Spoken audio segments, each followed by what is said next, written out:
Gentlemen, your attendance, your generous encouragement makes possible another season of these broadcasts. The actors and musicians, the engineers and sound technicians, all the craftsmen and artists who contribute their efforts to this program want me to tell you how grateful we all are to all of you. In behalf of these ladies and gentlemen, and of our sponsors, the makers of Campbell soups, I promise you the best year of radio plays we know how to produce. Ladies and gentlemen, we present tonight the beautiful, the well-beloved Peter Ibbetson, with Helen Hayes as Mimsy. But first, before we begin, welcome back to the Campbell Playhouse.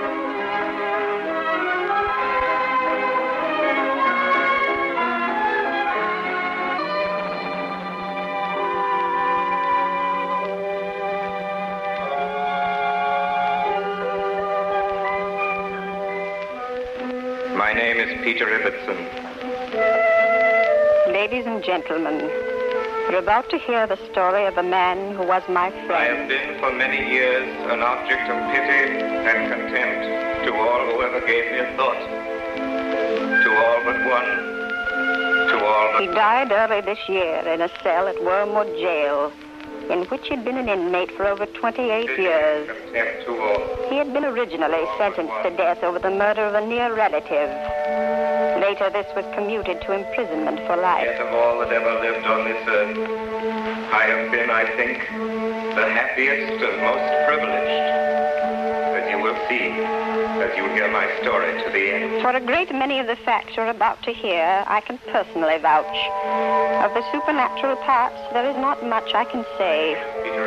You must remember that the man who wrote this was for a time incurably insane, and there seems to be some doubt among authorities at the prison as to whether he had ever completely recovered.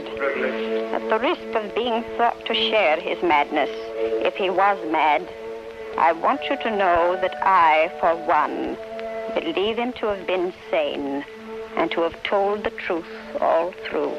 As you will see, as you hear my story to the end.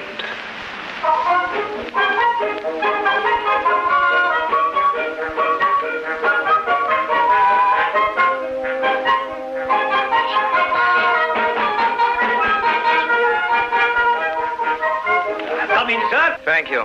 You no doubt have been in Paris before? Yes, I've been in Paris before. Oh, it is much changed, is it not? It has now grown larger, more of a town, more beautiful. The Emperor has done great things. Yes, you must be very pleased with Paris. Pleased? Why should I be pleased? When I lived here, there were gardens with green trees and hedges and grass and flowers. Now what do you see? Little mean yards and villas like a London suburb. Oh, but it is so much more modern. Yes, of course. Tell me, how long is it since the houses in the street of the Pump were pulled down and rebuilt?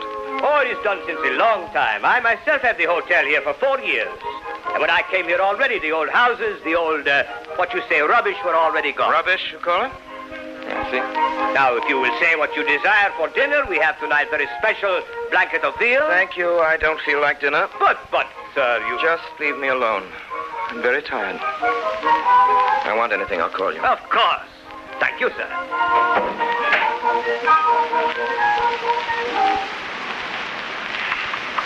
And he left me there by the open window. It was that day that we had our first dream.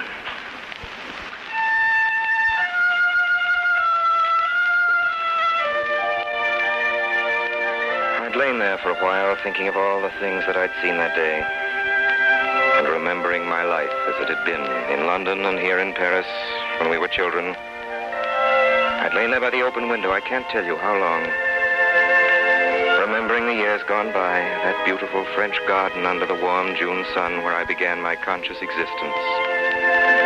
That afternoon in Paris, in Madame Sorasquier's drawing room, when I first saw Colonel Ibbetson. Here he is, Colonel. This is your uncle. Step over here, boy. Come on. Now then, Gogo, don't be shy, dear. This gentleman's come all the way from London to see you. Oh. This is the boy whose father blew his brains out trying to get rich quick, eh? Hardly looks like a French frog at all, do you, boy? Speak up, Peter. You can speak English, can't you? Come, let's hear you say, how do you do, sir? How do you do, sir? That's better, you young scamp. Now then, straighten up. Meet your Uncle Ibbetson. Colonel Ibbetson, that's my name. To be yours from now on. You mean you're going to take him away, Colonel? I am indeed, ma'am. Leaving for London tonight. I'll make a gentleman of him, an English gentleman. Not like that French frog father of his, a man who couldn't even provide for his wife. Colonel Ibbetson. I think of what I offered that woman. Do you mean to tell me, ma'am, she never told you about me? Her cousin never told you, poor thing, that she and I... Please, Colonel. The boy. Oh, yes, the boy, yes. Well, ma'am, can you have him ready to leave tonight? Yes, if you wish it. He can be ready. If you'll excuse me, Colonel Ibbetson, I'll start getting his things ready. Of course, dear lady, of course. Gad, what a woman. Well, boy, say something. What's the matter? Are you dumb? I don't know what to say, sir. Oh, aren't you glad to be going to England? I don't know, sir. Don't know? Well, I'll be dashed. Well, not that I blame you, you little rascal, with a lovely lady like that next door to make over you. The way she had her arms around you, boy. By George. I'd have given something to have been in your place myself. Quite the young Lothario, aren't you, boy? Aren't you, huh?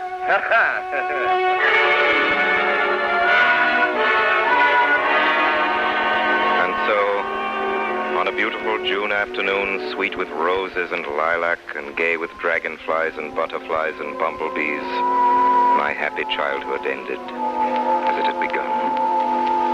Go. When you go away and you can't see me for a long time, for years and years, will you forget me, do you think? Of course not, Mimsy. Why do you think that? Well, I don't know. Boys are so different from girls.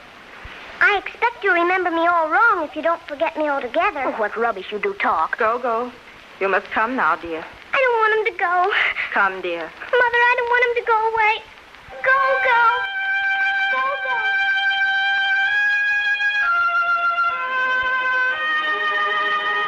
And as our carriage started, I remember I looked back and saw for the last time the house where I was born.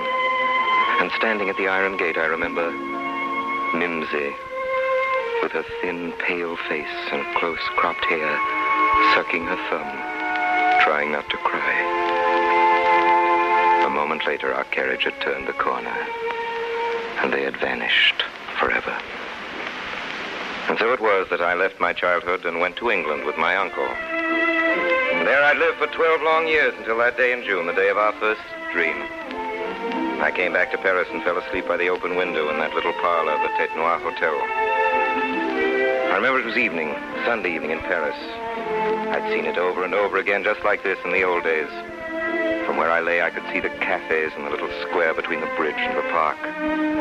The air was full of the scent of trodden grass and macaroons and sweet French tobacco blown from the park, of gay French laughter and the faint sound of music.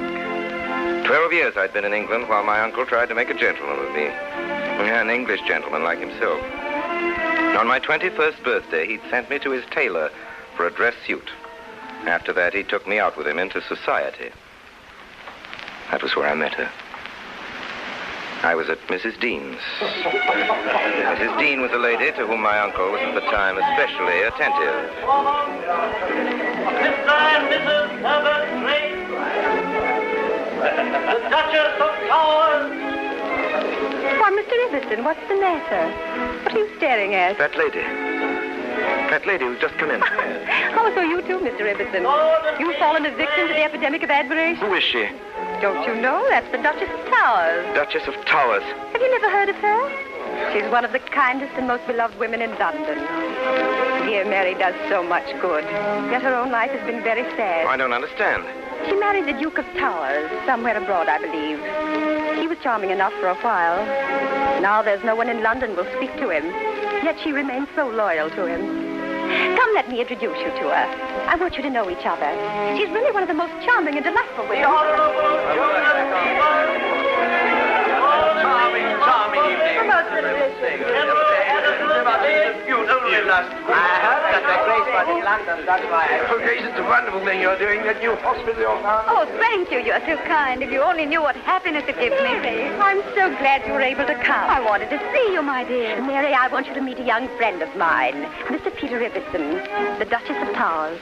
How do you do, Mr. Ibbetson? Why, Peter, what's the matter? You seem tongue-tied. Oh, I'm sorry, Mrs. Dean. Well, you did want to meet her, didn't you? What a strange strange boy you are. You mustn't be afraid to meet people. Oh, Mrs. Dean, it's not that. Honest, seeing her like that, I just couldn't. She's too beautiful. Why, really, Peter? Ah, Mrs. Dean, I can see you're trying to entertain that nephew of mine, the moon calf. Come on, wake up, boy. Stop scooping through the door at that fair one in the room beyond. Poor fool. The desire of the moth for the star, the night for the morrow. I'm afraid you've not inherited your father's prowess as a Don Juan. Don Juan? No. Why, he always speaks of his father as the most devoted husband. Ah, yes, of course, yes. He speaks of that Frenchman, Pasquier. Yes, of course. But I can see that you, Mrs. Dean, being a woman of the world, have already guessed a certain... Ibbetson. Oh, dear lady, be discreet. Not a word, I beg you. I wouldn't have it known for the world. But as you seem to have caught the likeness... Ibbetson, for heaven's sake. We were young, his mother and I, and spring, you know. Spring in Paris. I don't believe that. Oh, of course. Well, that's what you have to say, Mrs. Dean. But tonight, before I sleep, I'll write you explaining everything. Peter himself will bring you the letter. Won't you, Peter? Why, yes, sir. That's right, my boy. Here's a chance for you to make up for your clumsiness. Remind me, I want you to take a letter to Mrs. Dean tomorrow. A very private letter, you understand? Yes, sir. I want you to deliver it yourself, Peter. Very well, sir. And now, dear lady, if I may have the pleasure of your arm. Que voulez-vous? It's the call of youth, and what is youth, sweet lady, without love? L'amour, si doux, si bon, si ravissant. L'amour.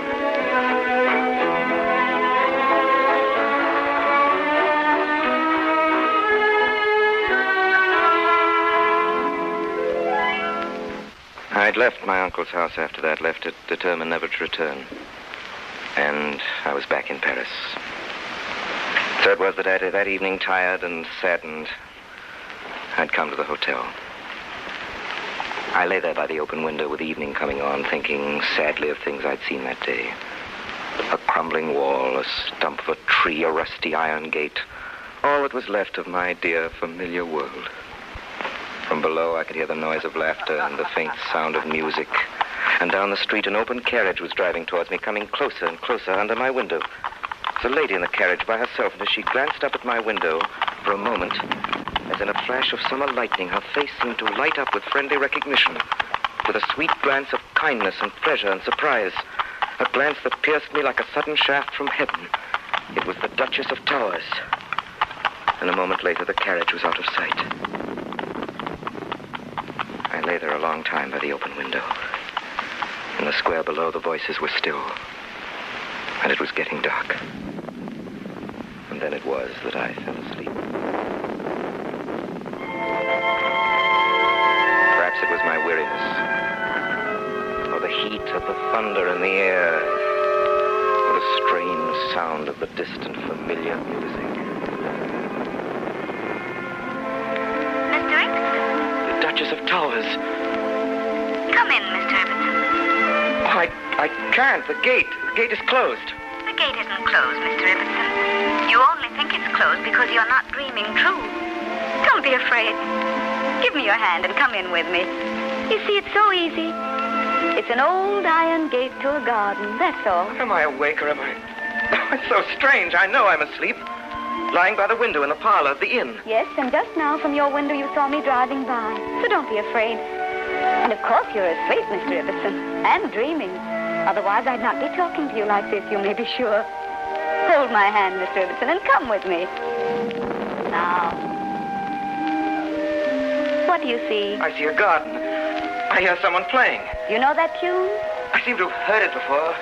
Long ago. You see, now you're dreaming true, because I had you by the hand. Dreaming true? Yes, and now you must try again. I'll hold your hand and help you. Give me both your hands. Where are you now? I'm in a garden looking over a wall. Somehow I expected the wall to be very high, but it isn't. I find I can look over it easily. You can see everything quite distinctly, can't you? I can even smell the scent of the flowers. You can see and hear and smell, but you mustn't touch, ever. Flowers or people or anything. Now try again. What do you see? I see a tree, an old apple tree, and I see two women sitting under the tree. One of them is knitting at a table, and I know that table. There's a small boy there in an old-fashioned suit of clothes. He has a book in front of him, which he's reading, and by his side is a little girl with close-cropped black hair and a thin, pale face, peering over his shoulder. Could I speak to them? Just for a moment. Mother, Mimsy, Madam Sarofsky. It's no use. They can't hear you. You must remember that all the things and all the people in this garden are dead and gone by. If you try to touch them or speak to them, it blurs the dream like breathing on a window pane. I don't know why it does, but it does. With you and me, it's different. We're alive and real. That is, I am, and you seem to be real too, Mr. Ibbetson, by the grasp of your hands. Though why you're here and what business you have in this, my private dream, I still don't understand. No living person has ever been in it before. I can't make it out. Still, you're very welcome here, Mr. Ibbetson, if it amuses you to come. Especially as you're only a false dream of mine. For what else can you be? And now I must leave you. But if you want to stay on here in this garden after I've gone, you're very welcome to that, too. If you can. Time to go in. Oh, not yet, Madame Sarofsky. Yes, Gogo, it's getting late. Your mother'll be wondering where you are, and the dew is beginning to fall. Oh, Mother, just one more story. You promised. Oh, please, Madame Sarofsky, one more story. Oh, very well, one last story. What shall it be this time? Tell us about the white cat. No, the Sleeping Beauty. How about Prince Charming and the Fairy Princess? Oh, yes, Prince Charming, the Fairy Princess. Well, once upon a time, many, many years ago, when the world was a younger and better place than it is now, there lived a king and queen who had one son, and his name was Charming. And when he grew up, the king, his father, and the queen, his mother. I had awakened. There were voices in the passage. Young visitors will be quite comfortable in the parlor until the storm passes. Thank you, and will you see that my coachman and footman are dry and comfortable? Yes, madame, I will see myself to your orders. I'll carry it out. Thank you, madame. You are too kind. The Duchess of Towers. Oh, I'm so sorry. I didn't know there was anybody here. Why, Yes, Your Grace. you are Mr. Ibbetson, are you not? It's very kind of you to remember me, Your Grace. Oh, please don't let me disturb your early evening nap. You were sound asleep, weren't you? Confess. Yes, I'm sorry. I must have dozed off. Oh, don't apologize. I fell asleep in my carriage myself just now until the storm awoke me. And then I had the coachman pull up at this inn because he was getting wet and the horses were frightened by the lightning, poor thing. I think I saw you drive by just now from my window. Do you often come to Paris, Your Grace? Whenever I can steal away from London and the season and the rush, even for a day, I come across the water here to Paris. I love Paris, too. Strange that we should meet here in this little inn. I didn't know that anybody knew of it. At least not English people, I mean. Mr. Ibbetson, this winter when I saw you at Mrs. Dean's... Oh, I'm afraid I stared very rudely at you. I was hoping you'd forgotten. I remember it very well, Mr. Ibbetson. You know, that evening, in a strange way, you reminded me of a little French boy I once knew who was very kind to me when I was a little girl, and whose father you happened to be like. But then I met you and heard your name, and afterwards they told me you were a young English architect, and from that, and from what I hear, a very promising one. Well, I was once a little French boy. You? Mr. Ibbetson. Yes. Later I had to change my name to please a relative and become English. As a child, this is where we lived, here in Paris. What an extraordinary thing. What was your name then, when you were a child? My father's name was Pasquier. Pasquier. Gogo, Pasquier. How did you...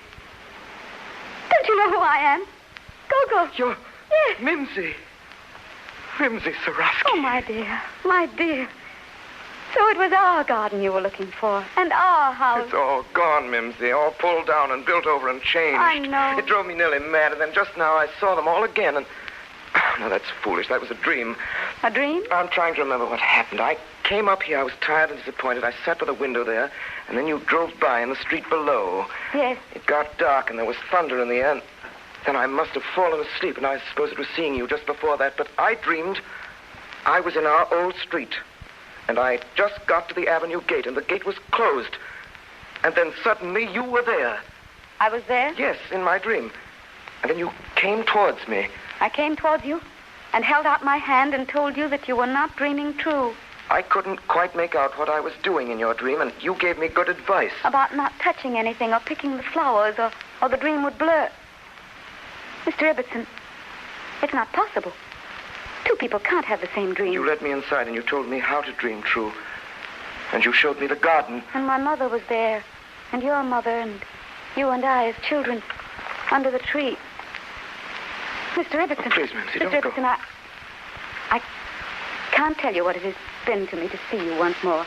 I thought you had died long ago. I feel as if I were dreaming now, except that all this seems so impossible and unreal, and dreams are never unreal. I don't know if I shall ever meet you again. You will be often in my thoughts, but never in my dreams again. That at least I can command. But, Mimsy... No, believe me, it mustn't be, Mr. Ibbetson. I am not free, and this must be our final farewell. I can't tell you how I feel about you and always have felt. We shall often think of each other, but we can never be together in our dream. I wish you all the good one human being can wish another. Goodbye, Mr. Ibbetson.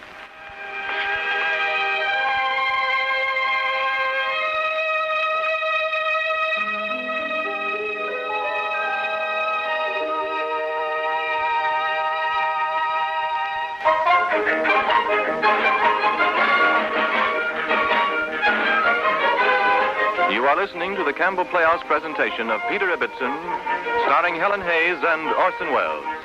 This is the Columbia Broadcasting System.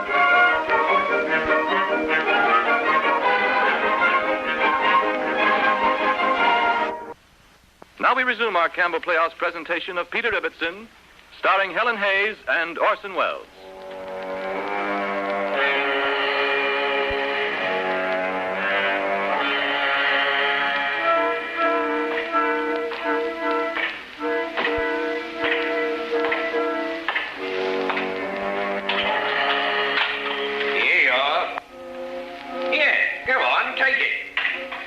What's the matter? There's nothing the matter, sir. Don't you want your supper? No, sir. You're a queer one, you are. You don't eat hardly nothing. At night, you sleep like a baby. And all day you sit here at this table as crawling away for dear life. There's no harm in it, is there, sir? No, there ain't no harm in it if it makes you happy. But if I was you, Mr. Ibbetson, I'd try to eat a bite. That's what I'd do. Well, anyhow, I'll leave the dish here. Maybe you'll change your mind. I'll get back for it later.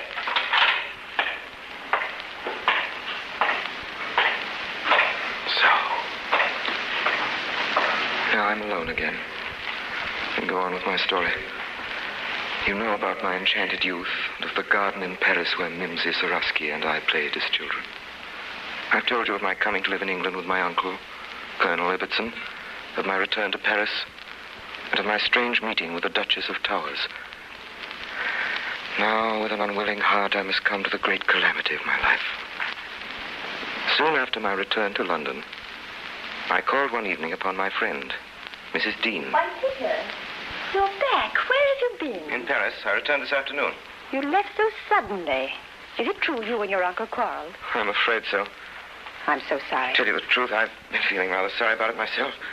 Mrs. Dean, there's one thing I want you to tell me, something I've never quite understood. That evening at your house, my uncle made certain remarks, certain allusions to my father. Peter, I assure you, he was just talking. He didn't mean anything. Mrs. Dean, that wasn't the first or the last time my uncle has spoken in that way about my parents. Peter, may I ask you a question? Yes, of course. Your father and mother were a very devoted couple, were they not? They loved each other at first sight, and they kept right on loving each other till the day they died. And your uncle, Peter, did they ever talk about him? Were they friends, he and your parents? Did your mother like him? Well? Not much, Mrs. Dean. Was there any particular reason for your mother's aversion to the Colonel, as far as you know? I really don't know. Peter, I have a reason for asking you this. Well, as a matter of fact, Mrs. Dean, there was a reason. Colonel Ibbetson, he's not really my uncle, you know. He's my mother's cousin.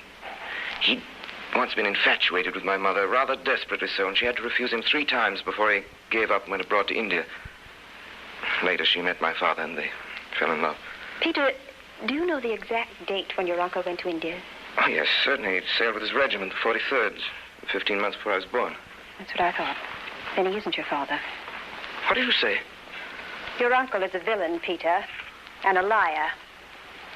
He's done you and your parents a fearful wrong. Oh, Mrs. Dean. Peter, you know your uncle's handwriting and his crest. Oh, yes.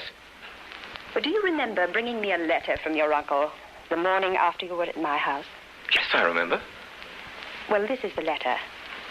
Now that I know what a foul lie it is, I thought for your own sake and the sake of your parents' memory, you ought to know what it says. Mrs. Dean. Listen.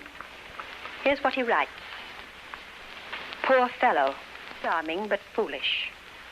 We were cousins, much thrown together.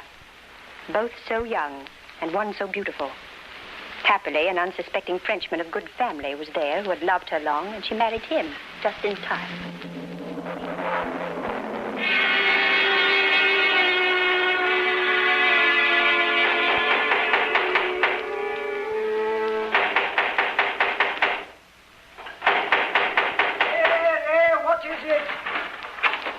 What is it? Crockett. Oh, it's you, Mr. Peter. Why, we ain't seen you in a dog's. Where's my uncle? Well, the Colonel said he's upstairs. He's in his room, but it's late. I got to see him. Oh, there, you are in a hurry, Mr. Peter. I never saw you in such a hurry before in my life. Uncle! Oh, well, the traveler returns. My beloved nephew. Why this honor? You come like a dutiful nephew to humble yourself, to beg forgiveness? Uncle, I've come to have a talk with you. Yeah. What are you doing? Unlock that door. Not until I'm finished, Uncle. Yeah, what the devil? Sit down, Uncle. You wrote Mrs. Dean I was your son. It's a lie. It's a lie. Who told you so? She did, just now. It's a lie. A spiteful invention of a cast-off love. I suppose she told you that, too, that I'm finished with her. Now unlock that door and get out of here, you pitiful green jackass, or I'll have Crockett... You needn't ring that bell, Uncle. It won't help you. Get out of here. Look at this letter. Do you know your own handwriting? A forgery. Get down on your knees. What are you doing, boy? Take your hands off my throat. Crockett! Get down on your knees. Let me go. Go on down on your knees and confess the truth. Confess. Confess you're a coward. Confess you're a liar. Confess what you wrote in that letter about my mother was a lie. That I'm not your son. I confess. I confess. All right, now. Get up. Go over there to that table. Try and undo some of the harm you've done. Right. That neither my mother nor Mrs. Dean were anything human. Uncle? Now then. Put down that knife. I'll tell you, you fool. Of course they were. They both were. Mrs. Dean and your mother. Put down that knife. Of course I wrote that letter. Every word of it was Put true. down that knife. I'll show you who's master here, you parasite, you murderer. Oh, Uncle! You have heard the verdict of this jury. Before sentence is passed on you, have you anything to say in your own defense? No. The sentence of this court is that you be hanged by your neck until you die.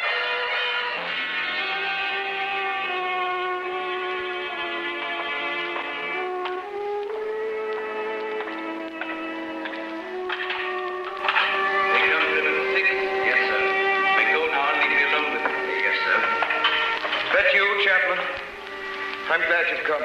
Mr. Ibbetson, last night you spoke of some message to a friend. Do you care to give it to me now? Here it is. What is it, Mr. Ibbetson? There are certain prison regulations. I don't think this will interfere with regulations. It's a miniature of my father and mother. Who is it for? For Mary, Duchess of Towers. And you won't send it, will you? You'll take it to her yourself. I will, Mr. Ibbetson. I promise. No message goes with this? Just tell her it's from me. She'll understand. Very well. Mr. Ibbetson, we haven't much time. Will you kneel down with me and pray? Pray. Yes, Chaplain, I'll pray to whatever's left in me of inherited strength and courage.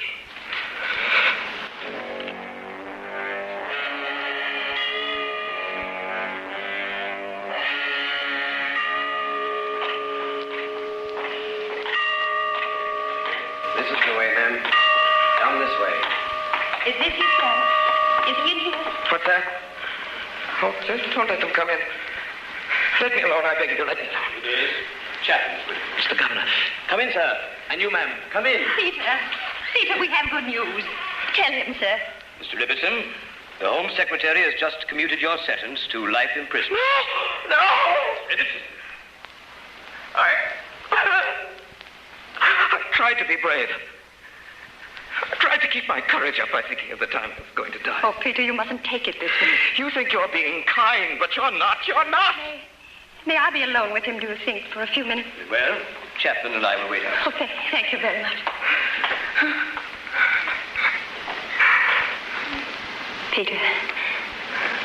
Peter, won't you keep on being brave? I'm young and strong. I'll probably live 50 years. 50 years of misery and torture. Alone. Why couldn't they have let me die? Peter, I have a message for you. From someone you love. Yes. Yes, from her. It's she who gave you back your life. Mary? Yes, her husband died last week, and she was away. When she heard the news of your trial, she came back to London. She was with the Home Secretary for over 3 hours tonight, pleading, arguing, fighting as she never fought before. And in the end, you see, she won. Yes. And the message, please. Tell him his life has just begun. She said that? Yes. What answer shall I take back with me? Tell her to try, if she can, not to think of me as I am here. A murderer. But as the little boy she used to play with so long ago.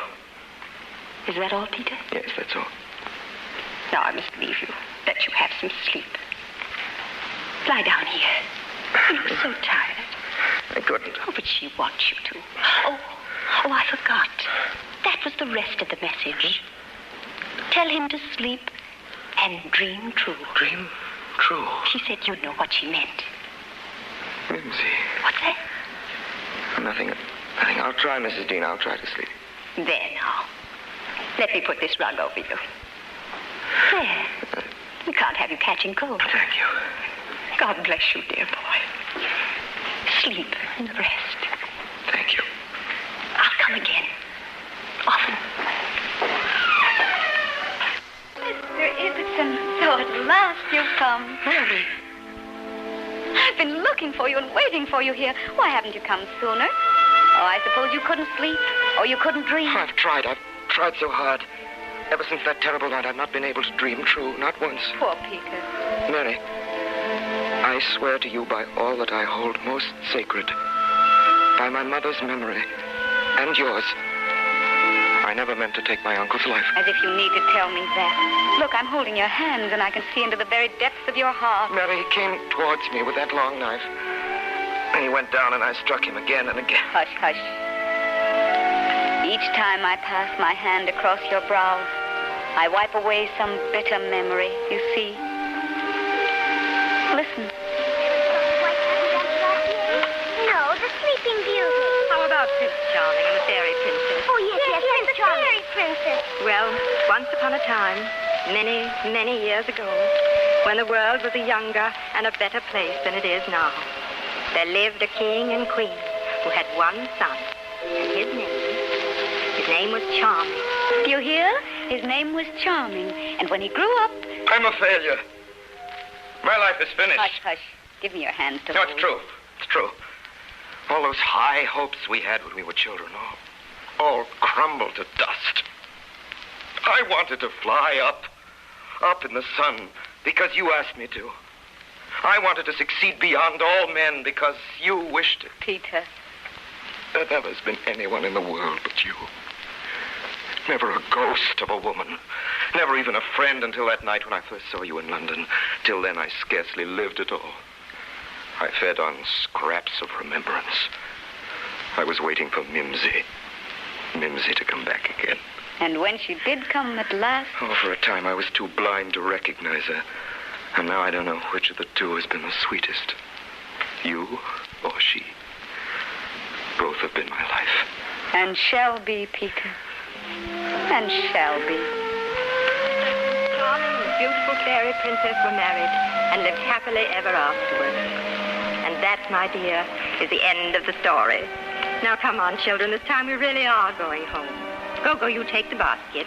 Mother, are you sure they lived happily ever afterwards? Yes. Forever and ever? Yes. Forever and ever and ever? Yes. Oh, Gogo, I'm so glad, aren't you? I'm so glad they're happy together. You see, Peter, from this moment we belong to each other. Nothing can ever come between us again. During those hours which people call night, when our bodies lie in the half-death known as sleep, in spite of your prison, we too shall be together. I am free now. Each moment I can steal from my waking existence will be devoted to you as long as we both shall live. I shall make you happy, dear. I shall make you forget. We shall go back together and see everything that either of us has ever loved or taken presence in. Peter, isn't such a life, our life, sweeter than death?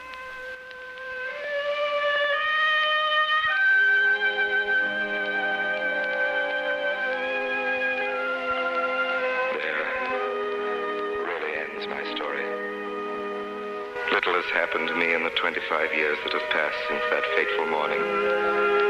Little that men can see. In the outside world, those years have seen many changes, I am told. A new generation and wars and inventions that have done much to alter the face of the earth. But to me, they are merely 25 years of the most impossible happiness. 25 years. It seems like a single night. And like 1,000 years. So little has our world changed, and so much have we seen and felt and done, Mary and I together, in that busy, enchanted quarter of a century. Mary beside me, never a day older, in the enchanted home of our childhood. And if ever this should change, if ever the day should come... Mary! Mary! Where are you? Where have you gone? Mary? Yeah. Where are you? Mary? Hey, Captain, good to see you. Where are you? The old one. Why don't you come to me? Why don't you come to me? Can't you hear me? Can't you hear me? Oh, Mary. Mary! There he is, off again. How is he tonight, Warden? Not so well, ma'am. Talking very strange he is. Seems to think he's lost someone. He's getting weaker too, ma'am. Doctor says he can't last more than a day or two. Peter. Peter, don't you know me? Warden, would you mind leaving us alone for just a little while? Certainly, ma'am. I'll be just outside in case you need me. Thank you. Mary. Mary. Where is she? Where is she? Peter. Peter, I want you to be brave and bear what I'm about to tell you. She's dead, isn't she? Isn't she? I knew it. She didn't come to me last night in our dreams. And we've met every night for so many, many years. She sent you this. It was the last thing she did. I'm too weak. Read it to me. Soon again. The fairy princess. That what she said. Thank you.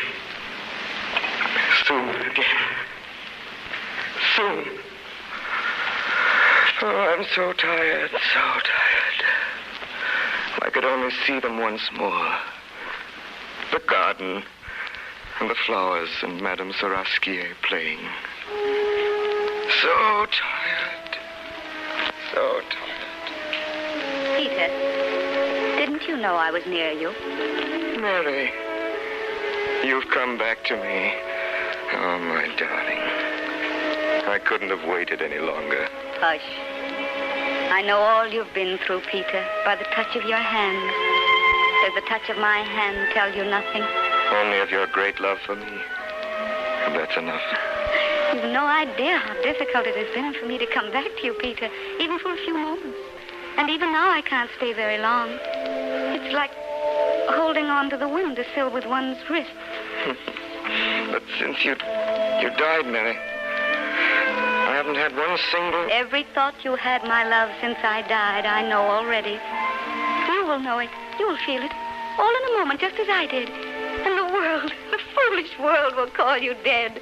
And you will only have begun to live. I can't understand. And I can't find words to tell you. Language is such a poor thing. But where I am, it is all eye and ear and the rest in one. And oh, so much more besides.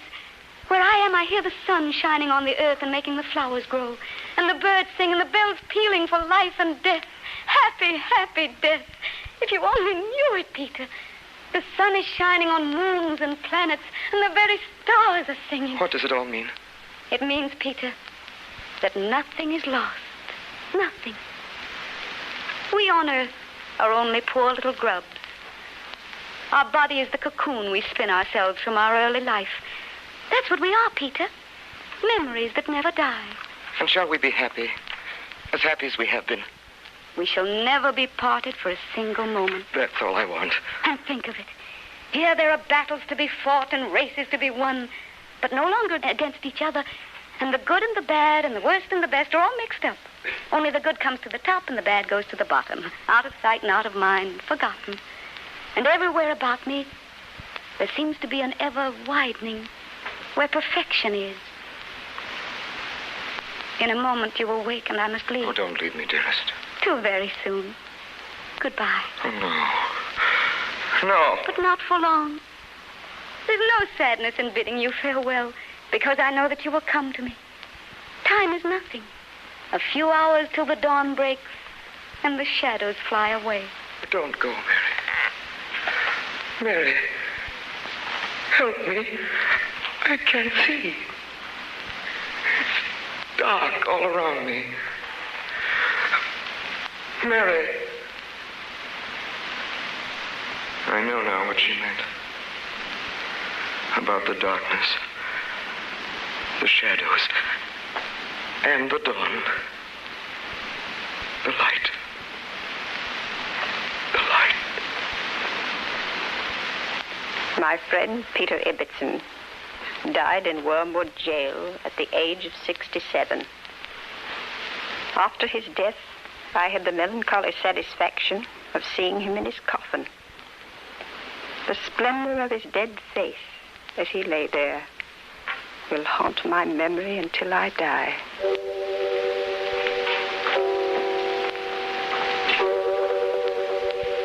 That was Peter Ibbetson, a fascinating and powerful love story. When we prepared for the CBS broadcast, we always rehearsed over 2 days. The first day was so we could run through the script and familiarize ourselves with the characters. When doing shows like Peter Ibbetson, it also gave us time to shed our tears before going on the air the next day. Actors also need to fully respond to the characters, just as the audience does. And by the second day, we were able to control our feelings and solely submerge ourselves into our parts. At that time, we were scheduled for 2 broadcast productions, one at 8 p.m. and the other at 11 p.m. for the West Coast. Given all the fun we had back then, and with the technical capabilities available to broadcasters today, that's a scenario that will never happen again.